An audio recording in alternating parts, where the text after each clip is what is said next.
کہ محمد صلی اللہ علیہ وسلم حضرت خدیجہ سے جو نکاح کیا وہ مال کی حوث سے کیا. پڑوس ملک کی سیشن کورٹ, ہائی کورٹ اس کو سزائے موت دے دی, حالانکہ وہ مسلمان نہیں تھی, وہ کرسچن تھی. 1992 سے لے کر 2018 تک قید و بند کی زندگی گزارنے پر اس کو مجبور کیا گیا. یہ الگ بات ہے کہ وقت کا جو عالمی فرعون ہے, وقت کا جو نمرود ہے, وقت کا جو شداد ہے, وقت کا جو حامان ہے, اس کا سب ممالک پر حکم چلتا ہے.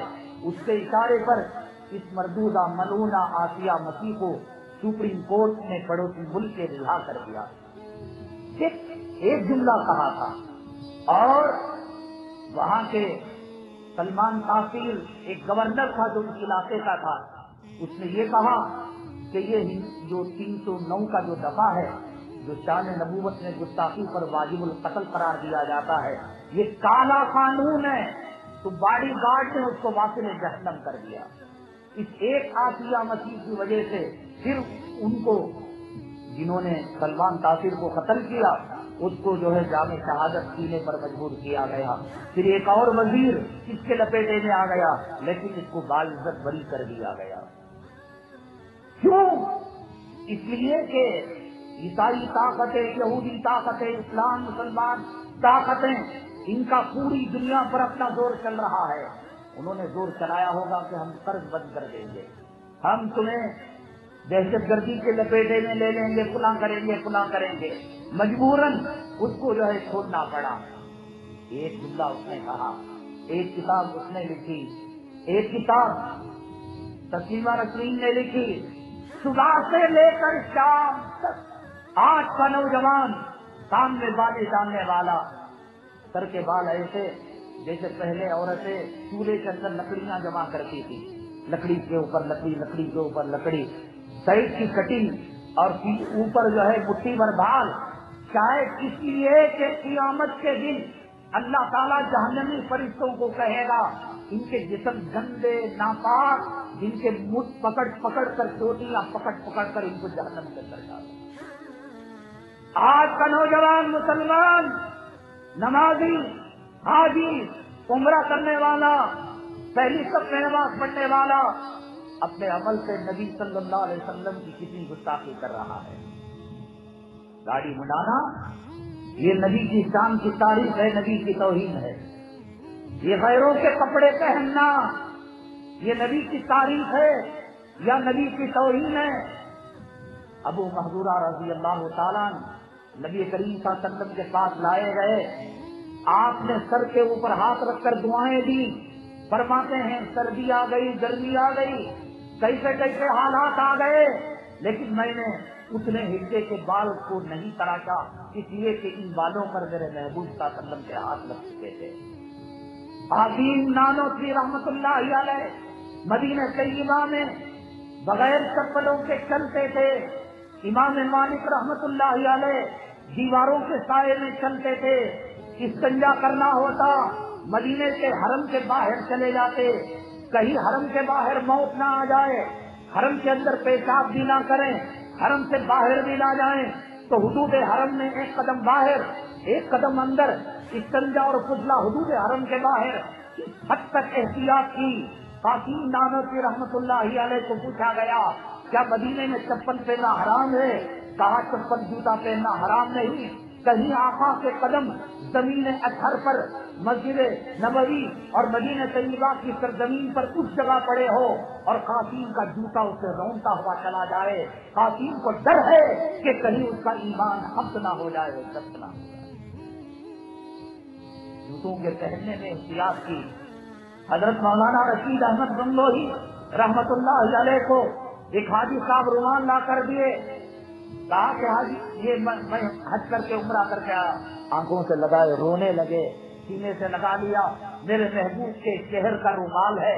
تو مرید نے کہا جو بڑا چالو قسم کا آدمی تھا, حضرت یہ تو میڈ ان چائنا کا ہے اور چائنا کے مال کو آنکھوں سے لگا رہے, سینے سے لگا رہے ہیں.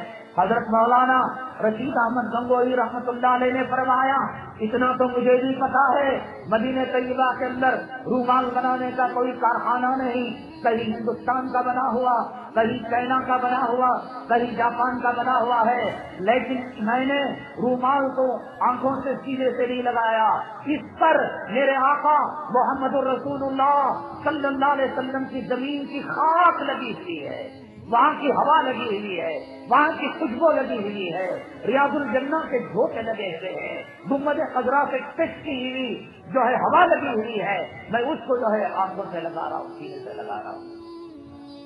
گستاخ رسول کا انجام۔ محمد بن مسلمہ نے کہا، میں نے کہا کہ ملک الموت کام رہے ہیں۔ محمد بن مسلمہ نے کہا کہیں گستاخی ہو جائے میں واجب القتل ہو جاؤں گا، اجازت دیجیے۔ اللہ کے نبی صلی اللہ علیہ وسلم نے ان موتی کی پرمیشن دیا کہ جاؤ، تو گئے، صاحب ابن اشرف سے ملاقات کی، اب اجازت لے چکے تھے، موتی پرچہ مل چکا تھا، کہنے لگے اے اللہ، اے صاحب ابن اشرف، محمد صلی اللہ علیہ وسلم پر ایمان لا کر بڑا گھاٹے کا سودا ہو گیا۔ کیا ہوا؟ کہنے لگا ٹھیک ہے، نماز کی بات کہتا تھا، روزے کی بات کہتا تھا، نماز پڑھ لیتے، اب تو کہہ رہا ہے کہ مال کا حصہ نکالو، ہم تو کنگال ہو گئے، ہم تو فقیر ہو گئے، اس کے پیچھے لگ کر ہماری زندگیاں تباہ برباد ہو گئی۔ یہ میں طرف سے کہا میں پہلے ہی کہتا تھا اور تم برباد ہو جاؤ گے۔ تو کہا کہ کیا چاہیے؟ کہا کہ ہمیں غلہ چاہیے، اناج چاہیے، روپیہ چاہیے، پیسہ چاہیے، بطور فرض کے۔ اب واپس کر دیں، اپنے نیک لوگ ہیں، ہم تیری جماعت میں تیرے ٹولے میں شامل ہو جائیں گے۔ اب چونکہ اگریمنٹ کر رکھا ہے محمد صلی اللہ علیہ وسلم سے، کچھ دنوں کی بات ہے، اگریمنٹ ختم ہو جائے گا تو ہم جو ہے تیرے ساتھ ہو جائیں گے۔ ٹھیک ہے ہم دیں گے۔ اس زمانے میں گروی رکھ کر مال دیا جاتا تھا، گروی رکھو۔ محمد بن مسلمہ نے پوچھا کیا چاہیے؟ کہنے لگا بیویوں کو رکھو۔ جو لوگ دین کے راستے میں جاتے ہیں، والذین جاہدوا فینا لنہدینہم سبلنا، جیسے میری بیوی میری بات نہیں مانتی، میرے بچے میرے بات نہیں مانتے، میرا نوکر میری بات نہیں مانتا، دل میں طلب ہو، تڑپ ہو۔ ایک محمد الیاس دل میں تڑپ رکھا تھا، طلب رکھا تھا، راتوں کو روتا تھا، امت کی فکریں کیا ہوا تھا۔ آج دنیا کا وہ مقام جہاں چراغ نہیں گیا، جہاں سڑک نہیں گئی، جہاں میٹھے پانی کا چشمہ نہیں گیا، خدا کی قسم کیا محمد الیاس کی تحریک وہاں تک نہیں پہنچی؟ کیا محمد زکریا صاحب رحمۃ اللہ علیہ کی فضائل اعمال وہاں تک نہیں پہنچی؟ لاکھوں کتابیں ہیں، لاکھوں تنظیمیں ہیں، لیکن دل میں سڑک تھی، دل میں طلب تھی۔ ہمارے پاس دل میں طلب نہیں، سڑک نہیں۔ ہم مؤذن کی طرح تنخواہ والی اذان دینا تھا، حی علی الصلاۃ، حی علی الفلاح، ذرا اچھے کپڑے پہن لے، ذرا کھانا ذرا الٹا سیدھا بنا دیا، اماں کی توہین کر دی، باپ کی توہین کر دی، دوستوں کی کتنا گرم ہوتے ہو، اتنا گرم سر سے دوپٹہ نکالنے پر کیوں نہیں ہوتے ہو؟ گندے کپڑے پہننے پر کیوں نہیں ہوتے ہو؟ ٹی وی دیکھنے پر، ناچ گانا دیکھنے پر کیوں نہیں ہوتے ہو؟ ایسی مجلس ہیں جہاں ویڈیو گرافی، ننگا ناچ، خدا کے عذاب اور خدا کے قہر کو دعوت دی جاتی ہے، اس کے لیے گفٹ دے کر دیتے ہو۔ سونے کی چین ہے، سونے کی انگوٹھی ہے، چاندی کی انگوٹھی ہے، 500 روپے لفافہ بند ہے، 5000 روپے لفافے ہیں، ایک جوڑا کپڑا، اور اس آگ کے اندر تیل ٹنڈا ڈال رہے ہو۔ والذین جاہدوا فی، محمد بن مسلمہ کوئی سبق پڑھ کر نہیں گئے تھے، کہا بیویوں کو گروی رکھو۔ اللہ نے فوراً گھر میں بانٹا، اللہ کے راستے میں جاؤ گے، دعوت کے راستے میں، تبلیغ کے راستے میں، بے نمازی کو نمازی بنانے کے راستے میں، کسی کو حق پر لانے، بیوی کو حق پر لانے، اولاد کو راہ راست پر لانے، اللہ دل کی کھڑکیاں کھول دیتے ہیں۔ محمد بن مسلمہ کو اللہ نے فوراً دل میں بات ڈالی۔ یہاں بنا صاحب بن اشرف، اتنے حسین، اتنے خوبصورت، اتنے امیر، اتنے سردار، اتنے خوشبوؤں کے اندر نہائے ہوئے، ہماری بیویاں فتنے میں نہیں پڑ جائیں گی تمہارے، ہمیں چھوڑ کر تمہاری اس کو معاشقے کا شکار نہیں ہو جائیں گی، تم ہمیں ذلیل کرنا چاہتے ہو۔ مانا کہ ہم دو دانے کے محتاج بن کر آئے، اب اس کو چڑھا دیا، تو کہا ٹھیک ہے اولاد کو دے دو۔ تو کہنے لگے محمد بن مسلمہ ہم جی پائیں گے جس کے بچے گروی جو ہے کعب بن اشرف کے دربار میں رکھے ہوئے ہوں، پھر کل ان اولاد کو تانا دیا، ارے تیرا باپ تو 2 مٹھی غلے کے خاطر تجھے جو ہے گروی رکھ دیا، کیا عزت رہے گی؟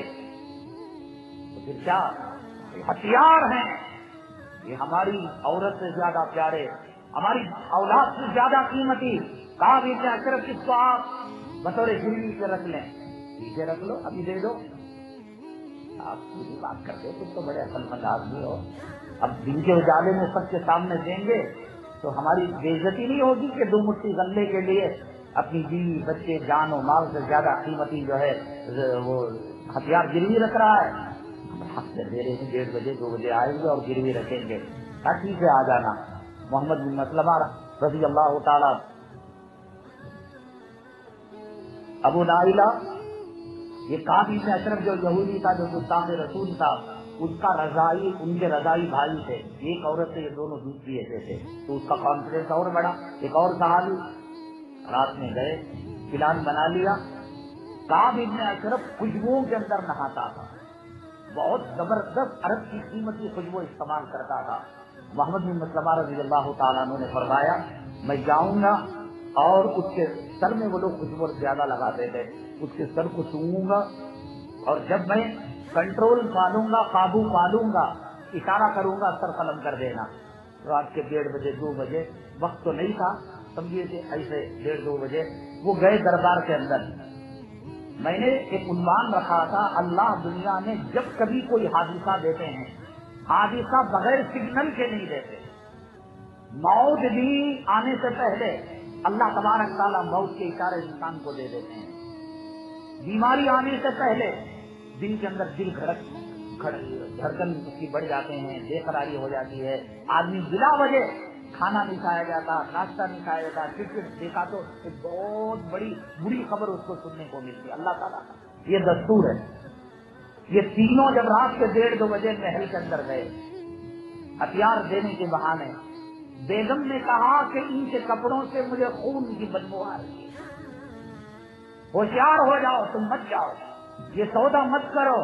ارے رے یہ لوگ شریف لوگ ہیں، ہتھیار رکھنے آئے ہیں، ابو نائلہ یہ تو میرا رضائی بھائی ہے، یہ ہو ہی نہیں سکتا، چل۔ اللہ تعالیٰ نے سیزن دے دیا، مانا نہیں تھا، مقدر میں کتے اور خنزیر کی موت مرنا تھا۔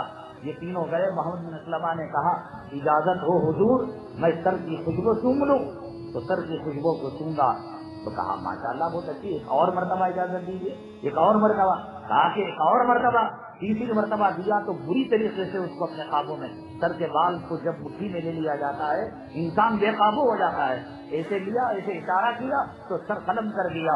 فجر کی جب رات میں بات ہوئی تھی، عشاء کی رات، اور فجر اور تہجد میں سر لے کر حضور صلی اللہ علیہ وسلم کے قدموں کے اندر ڈال دیا۔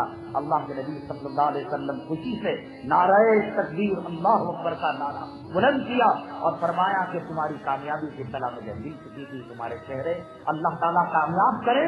تو صحابہ اسے سن کر خاموش نہیں ہو گئے، اللہ آپ کے چہرے کو بھی کامیابی نصیب فرمائے، دعائیں دی۔ یہ گستاخ رسول صلی اللہ علیہ وسلم کا انجام ہے، قرآن کے اندر، حدیث کے اندر فقہا نے جو بیان کیا۔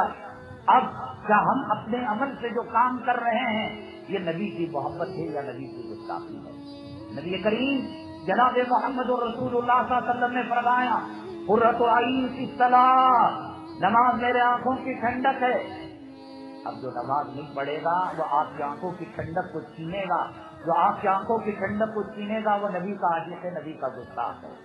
نبی کی پگڑی کو اچھالنے والا، نبی کی ٹوپی کو اچھالنے والا، نبی کی داڑھی کو منڈانے والا، نبی کے لباس کا مذاق اڑانے والا، نبی کے گھرانے کا مذاق اڑانے والا، نبی کے کھانے کے طور، نبی نے کبھی ٹیبل پر بیٹھ کر کھایا؟ ڈائننگ ٹیبل کے بغیر گھر مکمل نہیں ہوتا۔ نبی کے طور طریقوں کا مذاق اڑانے والا نبی کا گستاخ ہے۔ اور یاد رکھو میں نے بتایا گستاخی وہ عمل ہے جو انجانے میں بھی اگر کوئی کرے تو اس کا کو اس لیے کہ فقہا نے لکھا ہے کون بھی گالی دے دے گا نبی کو اور ایم سوری کہہ دے گا نہیں بھی میں انجانے میں دے دیا، اس کا اعتبار نہیں، وہ واجب القتل ہے۔ نبی کریم صلی اللہ علیہ وسلم کی شان میں گستاخی ہرگز ناقابل معافی عمل ہے۔ اپنے چہروں کو دیکھو، اپنے لباس کو دیکھو، اپنی عورتوں کو دیکھو، اپنے شادی بیاہ کے معاملات کو دیکھو۔